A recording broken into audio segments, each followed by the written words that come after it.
Hi friends. బాగున్నారా దోస్తులు అందరూ? నేను కూడా బాగున్నాను.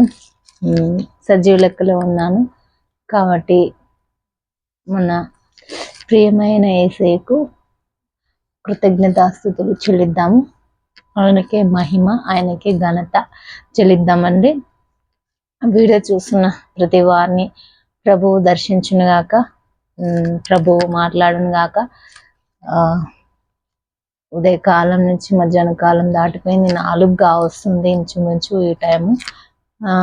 వీడియో ఎందుకు లేట్ అయిందంటే ఈరోజు గుడ్ ఫ్రైడే, ప్రభువు అప్పగింపబడిన రోజు, ప్రభువు శిలువ వేయబడిన రోజు. ఇది క్రైస్తవులకు మ్యాక్సిమం తెలుసు కాబట్టి నేను చర్చికి వెళ్ళి వచ్చాను ఫ్రెండ్స్. చర్చికి వెళ్ళి రావడం క్రైస్తవులందరికీ అంటే ప్రభువు గూర్చి చింతించడం, ప్రభువు అప్పగింపబడిన రోజు 2000 సంవత్సరముల క్రితము ప్రభువు మన కోసం, మన పాపముల కోసం అప్పగింపబడినాడు కదా.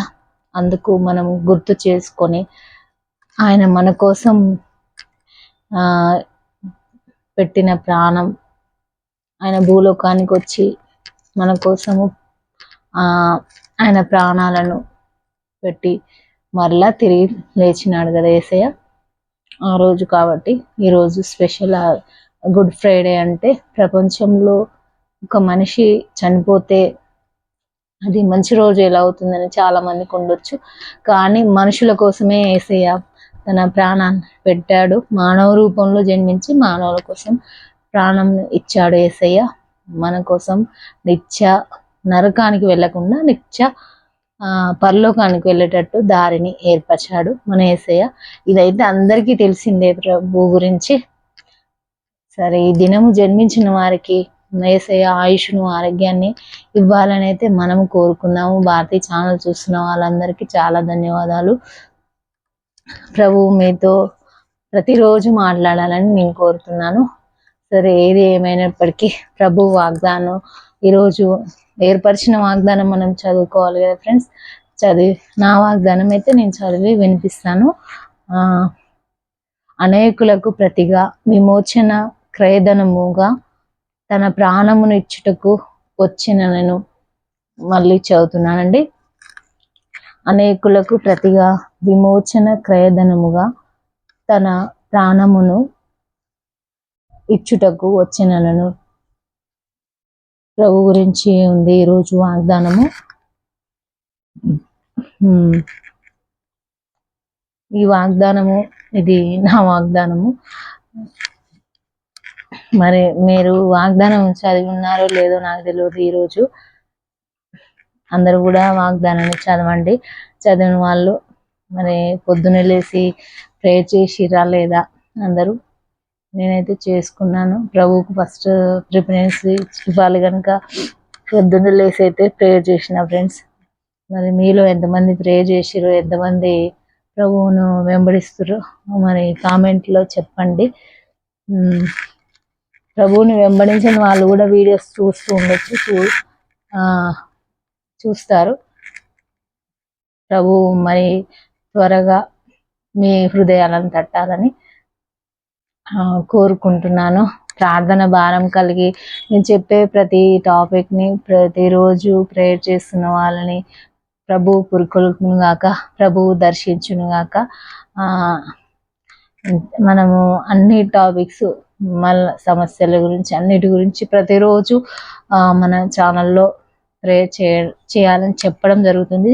ఇంకా చేయడానికి చాలా టైం పడుతుంది కాబట్టి జస్ట్ చెప్పడం జరుగుతుంది. విశ్వసించిన వారిని ప్రభు ప్రేరేపిస్తున్నాడు. అన్నీ నమ్ముతున్నాను. నాలో నమ్మేటి వారు మీరు కూడా, నాతో పాటు నమ్మేవారు మీరు కూడా అని భావిస్తున్నాను. ఎంతమంది ఏకీభవిస్తున్నారో తెలియదు. మరి అలాగా భారం కలిగి ప్రార్థన చేసేవారి కుటుంబాలని ప్రభు కాపుగా, కంచగా ఉండాలని కోరుతున్నానండి. ఈ రోజంతా మరి మంచిగా ఉండాలని, క్షేమంగా ఉండాలని అయితే కోరుకుంటున్నాను. క్రైస్తవులందరూ అయితే ప్రభు ఆయన శరీరం అప్పగించబడే రోజు కాబట్టి కొంతమంది అల్పులు అయితే చెప్పలేము. చాలా వరకు క్రైస్తవ బిడ్డలందరూ, ప్రభువుని బిలీవ్ అయిన బిడ్డలందరూ దుఃఖంతోనే ఉంటారు. ఆయనను ఎన్ని దెబ్బలు మన కోసము భరించాడో అన్ని గుర్తు చేసుకుంటూ బాధపడుతూ ఉంటారు. కానీ అది జరిగిపోయింది, కానీ మనము జ్ఞాపకం చేసుకుంటాము అంతే. ఆల్రెడీ జరిగిపోయింది. 2000 సంవత్సరముల క్రితమే ఆయన మన కోసం తన ప్రాణమును బలి అర్పించిండు యేసయ్య. అది మనకి ఎప్పుడూ శుభము అయిన గడియ. కాకపోతే ప్రతి సంవత్సరం దానిని జ్ఞాపకం చేసుకుంటాము. అలాగనమాట. ఇప్పుడు ప్రభు జన్మించినది డిసెంబర్ ఎలాగ చేసుకుంటామో దీన్ని కూడా అలా జ్ఞాపకం చేసుకోవడమే. ఇది ఎందుకు చేసుకుంటారు అనేసి కొంతమంది క్వశ్చన్ చేస్తూ ఉంటారు, కాబట్టి చెప్తున్నాను. తెలిసి కూడా క్వశ్చన్ చేస్తారు చాలా మంది అయితే కదా ఫ్రెండ్స్. అప్పటి నుంచి ఇప్పటి వరకు ప్రభువు చనిపోయి లేచినప్పుడు నమ్మని వాడు నమ్మకుండా ఉన్నవాళ్ళు ఎంతో మంది ఉన్నారు. ప్రభువు లేచినని అప్పుడు నమ్మలేదు యూదులు, దాచిపెట్టారు ఆయన దేహమును అని అప్పుడు అన్నారు అని మనకు చాలా మంది ఇప్పుడు చెప్తున్నారు. అప్పుడైతే మనం లేము ఫ్రెండ్స్. కానీ చాలా మంది అప్పుడు ఆయన లేచినాడని అబద్ధం చెప్తున్నారు, అదే ఇది అన్నారు. కానీ ఆయన లేచిండు, ఆయన శిష్యులకు కనిపించిండు, ఆ బొల్లెపు పోటుని కూడా చూపించిండు ప్రభువు. మరియమ్మకు, మగ్దలేని మరియకు, వీళ్ళందరికీ కూడా కనిపించిండు అని లేఖనాలు చెప్తున్నాయి. బైబిల్లో రాయబడి ఉంది కదా ఫ్రెండ్స్. మళ్ళీ ఇంకేమంటారు, ఆయన నిజమైన దేవుడే కదా, 3 మేకులు ఎందుకు కొట్టించుకున్నాడు, ఎందుకు ప్రాణాలు మరి వదిలేసిండు, అది ఇది అంటుంటారు. 3 మేకులు కొట్టించుకుంది, ప్రాణాలు వదిలేసింది మానవుల కోసమే కదా నాన్న, మానవుల కోసమే కదా. అంటే ఆ మతం ఈ మతం కోసం కాదు, మార్గం కోసము క్రైస్తవత్వము అంటే.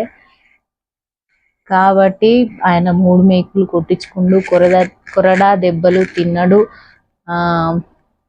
బొల్లెపు పోటు పొడిపించుకున్నాడు, అనేక చిత్రహింసలు పడినాడు ప్రభు. కేవలం నా ప్రాణములను, ప్రాణం యొక్క అంతరాత్మను నరకంలో పడవేయకుండా ఉండడం కోసమే ప్రభు ఆ రోజు ఆయన దేవుడు కుమారుడు అసలు భూమిపైకి ఎందుకు రావాలి ఆయన అనే డౌట్ రాదా ఎవరికి, క్వశ్చన్ లేచే వాళ్ళకి? ప్రభు దేవుని కుమారుడు కదా ఆయన. ప్రభు పరిశుద్ధాత్మ దేవుడు తండ్రి పంపిస్తేనే కదా కుమారుడు వచ్చాడు ఇలపైకి, క్రీస్తు. మరి ఆయనకి రావాల్సిన అవసరం ఏముంది కదా. అలాగని ఎందుకు ఆలోచించారు, అన్ని నెగిటివ్ గానే. ఆయన లేవలేదు, చనిపోయిండు, శవానికి పూజలు చేస్తారు, ఇవన్నీ ఎందుకు రా నాన్న, ఇవన్నీ అనడం ఎందుకు? అవి బైబిల్లో రాయబడి ఉన్నవి, ఆయన శిష్యుల చేత రాపించబడి ఉన్నవి కదా. ఇవన్నీ కూడా ఆధారాలు లేకుండా ఇవన్నీ అయితే లేవు కదా. అక్కడ ఏమంటారు, యెరూషలేములో యూదులు అంటే ప్రవక్తలు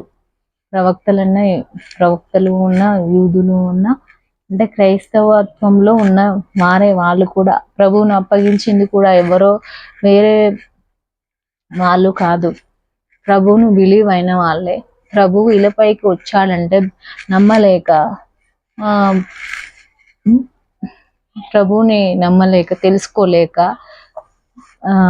అంటే క్రైస్తవులే, యూదులంటే వేరే ఎవరో కాదమ్మా, క్రైస్తవులే, క్రైస్తవ బిడ్డలే. కానీ ప్రభు మళ్ళీ జన్మించాడు, మన కోసమే మరణిస్తున్నాడు అని తెలియక చాలా అప్పుడు ఆ రోజులలో ప్రభువుని అప్పగించి ప్రభువుని సిలువ వేయడం జరిగింది.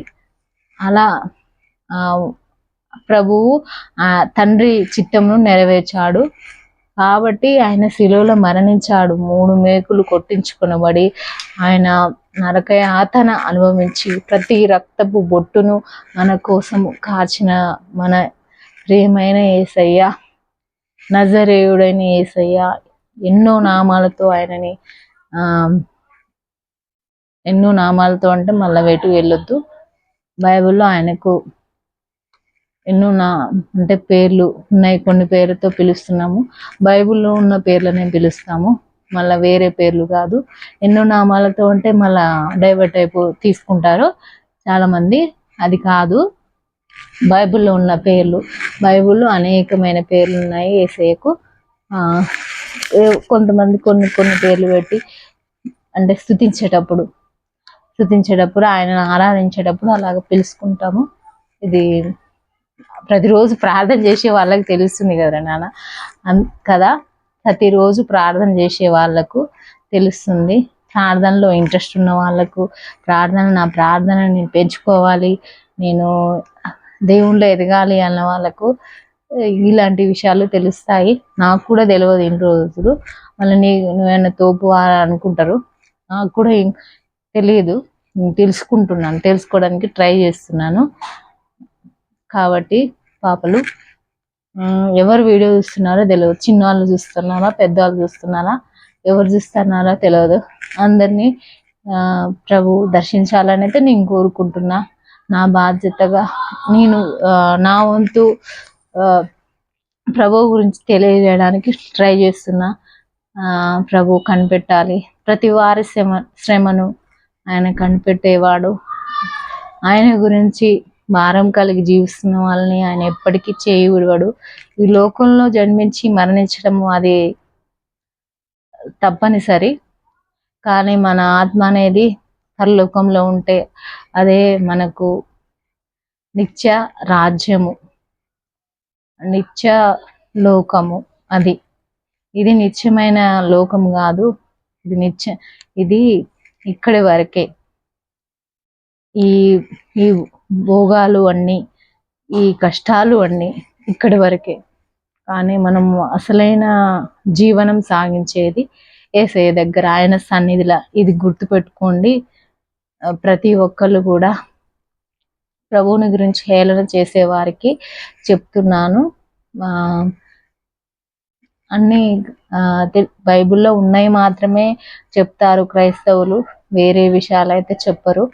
క్రైస్తవులను అర్థం చేసుకోవాలని కోరుతున్నాను. వీడియో ఎవరు చూసినా అందరికీ అదే చెప్తున్నాను. అందరినీ దీవించాలి, ప్రభు రక్షించాలి అనేసి ప్రతి క్రైస్తవులు కోరుకుంటారు. క్రైస్తవ బిడ్డలు అంటేనే ప్రతి ఒక్కరికి క్షేమం కలగాలని కోరుకుంటారు. ఒకరికి ఇబ్బంది ఉండాలని, ఒకరికి బాధ ఉండాలని, ఒకరికి నష్టం జరగాలని అయితే ఏ క్రైస్తవులు కోరుకోరు.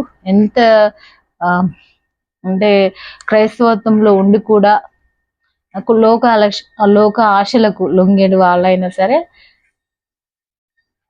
ప్రతి వాళ్ళకి మంచి జరగాలని కోరుకుంటారు. ఎవ్వరో క్రిమినల్స్, నెగిటివ్ మైండ్ ఉన్న వాళ్ళు తప్ప, చాలా వరకు నెగిటివ్ మైండ్ ఉన్న వాళ్ళు తప్ప మ్యాక్సిమం క్రైస్తవులు అంటే అందరికీ మంచి జరగాలి, మన దేశానికి, ప్రపంచానికి అంతటికి మంచి జరగాలని కోరుకుంటారు. తప్పకుండా అర్థం చేసుకోవాలి ఈ విషయాన్ని అయితే. ప్రభు ప్రపంచానికి అంతటి కూడా ఆయన రాజు, ఇదైతే నిజము. ఇక్కడ ఈ క్షణము ఇలా ఉన్నాము అంటే ప్రపంచము అంతా ఆధీనంలో ఉంది. ఇక్కడ వరకే కాదు, ప్రపంచం అంతా కూడా ప్రభు ఆధీనంలోనే ఉంది. ఈ సమయం ఈ గాలిని మనం పీల్చుకుంటున్నామంటే అది ప్రభు ఆజ్ఞ లేనిది పీల్చుకోలేము. దేవుని ఆజ్ఞ లేనిది మనం పీల్చుకోలేము. శ్వాస వదలడం అయినా సరే ఆయన ఆజ్ఞ లేనిది అయితే మనం చేయలేము. ఇదైతే సత్యము. ప్రపంచంలో మనం ఏ మారుమూల ప్రాంతానికి పోయినా, ఎక్కడ అడవిలకు పోయినా, ఎక్కడ పోయి దాచుకున్నను ఆయన పట్టుకొని లాక్కొస్తాడు. చనిపోవాలి అని ఉంటే కూడా ఆయన చిత్తం ఆయన నెరవేరుస్తాడు. నేను చనిపోను, నాకు ఇప్పుడు కాదు, నేను హాస్పిటల్కి పోను, నేను ఇప్పుడు దెబ్బలు తినను అంటే అయితే అది కాదు. ఆయన ఆజ్ఞలలో ఉంటే, ఆయన ఆ సమయానికి అది జరగాలి అని ఉంటే అది తప్పకుండా మనం ఎంత తప్పించుకున్నా అది జరుగుద్ది. ఈ విషయం అయితే అందరికీ తెలిసిందే. సరేనా ఫ్రెండ్స్, మరి ఈరోజు ప్రభు సిలువ వేయబడిన రోజు, రేపు లేదు ఎల్లుండి ప్రభు లేచేడు రోజు, ఆయన తిరిగి లేచేడి రోజు. మరి ఆ సమయం కోసం మనం ఎదురు చూద్దాము. ఈ రోజైతే ప్రార్థనలో ఉన్నాము. ప్రభువుని హృదయాన్ని ప్రభువుకు అప్పగించిన వారు ఈరోజు హృదయాన్ని అప్పగించాలని నేను కోరుతున్నాను. అందరి హృదయాలను ప్రభువు కనిపెట్టాలని, ప్రభు కోసం అందరి హృదయం ఎదురు చూడాలని ఆయన కోసం నేను కోరుతున్నాను. ఈరోజు చెప్పే టాపిక్ అయితే ఇది ఫ్రెండ్స్. మనందరికీ ప్రభు తోడుగా ఉండును గాక, దీవించును గాక. గాడ్ బ్లెస్ యూ అండి. అందరికీ బాయ్ అండి.